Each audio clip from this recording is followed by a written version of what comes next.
Lenora. Lenora is different from others. Years of perfect stitching experience. Lenora linen, cotton cloth and stitching. Pandikad Road, Vandoor. കഠിനമായ വേനൽ ചൂടിൽ കൃഷികൾ കരിഞ്ഞുണങ്ങി നശിക്കുന്നത് കർഷകരെ ആശങ്കയിലാക്കുന്നു. മലയോരത്തെ പല ഭാഗങ്ങളിലും പുഴ, തോട്, കിണർ ഉൾപ്പെടെയുള്ള ജലസ്രോതസ്സുകളിൽ വെള്ളം വറ്റി തുടങ്ങിയതോടെയാണ് കൃഷിനാശവും ആരംഭിച്ചത്. എടക്കര, വഴിക്കടവ്, ചുങ്കത്തറ, പോത്തുകൽ, മൂത്തേടം പഞ്ചായത്തുകളിൽ കമുങ്ങ്, തെങ്ങ് അടക്കമുള്ള കൃഷികളെല്ലാം കരിഞ്ഞുണങ്ങി. നേന്ത്രവാഴ കർഷകരുടെ അവസ്ഥയും മറിച്ചല്ല. വയലിൽ നട്ട വാഴകൾ കരിഞ്ഞുണങ്ങി കുലകൾ ഒടിഞ്ഞു തൂങ്ങിയ നിലയിലാണ്. പച്ചക്കറികൾക്കും പലയിടങ്ങളിലും ഉണക്ക് ബാധിച്ച് കരിയുകയാണ്.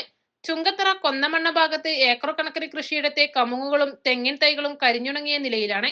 ജലാംശം വൻതോതിൽ താഴ്ന്നതിനാൽ വരൾച്ച വർദ്ധിച്ച് കൃഷികൾ നശിക്കാൻ കാരണമായി. മുൻപ് പുഴകളിലെ വെള്ളം തടഞ്ഞു നിർത്തി ഒരു പരിധിവരെ വരൾച്ചയെ തടഞ്ഞിരുന്നു. എന്നാൽ ഇക്കുറി പുഴകളും മറ്റു ജലസ്രോതസ്സുകളെല്ലാം നേരത്തെ വറ്റി. ഇതോടെ പുഴകളിൽ നിന്നും വെള്ളം എത്തിച്ച് കൃഷിയിടത്തിൽ ജലസേചനം നടത്താമെന്ന ചിന്തയും വെറുതെയായി. വിലത്തകർച്ചയ്ക്കൊപ്പം കടുത്ത വരൾച്ചയും കർഷകനെ വല്ലാത്ത പ്രതിസന്ധിയിലേക്കാണ് തള്ളിയിട്ടിരിക്കുന്നതെന്ന് കൊന്നമണ്ണയിലെ കർഷകനായ സുകുമാരൻ പറഞ്ഞു. ഈ വെള്ളത്തിൻ്റെ ബുദ്ധിമുട്ട് ഞങ്ങൾക്ക് ഇവിടെ നല്ലതുണ്ട്. വെള്ളം കടുവാക്കുഴിയാണെങ്കിൽ ആ വെള്ളം ഇവിടെ വരുന്നില്ല. അതിന് വെള്ളം അടിക്കാൻ കരുമ്പോയിൽ വെള്ളമല്ല. പിന്നെ കിണറുകളൊക്കെ പറ്റി തുടങ്ങിയിട്ടുണ്ട്. അപ്പോൾ കുടിവെള്ളത്തിന് തന്നെ ആകെ ബുദ്ധിമുട്ടായിട്ടുള്ളൊരവസ്ഥയാണ് ഞങ്ങൾക്ക് ഇവിടെ ഈ പ്രദേശവാസികൾക്ക് മൊത്തം. ഇനിയാണെങ്കിൽ ഒക്കെ നശിച്ചുകൊണ്ടിരിക്കുകയാണ്.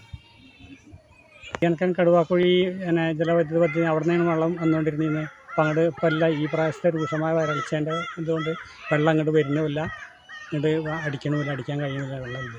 East live, Edakkara.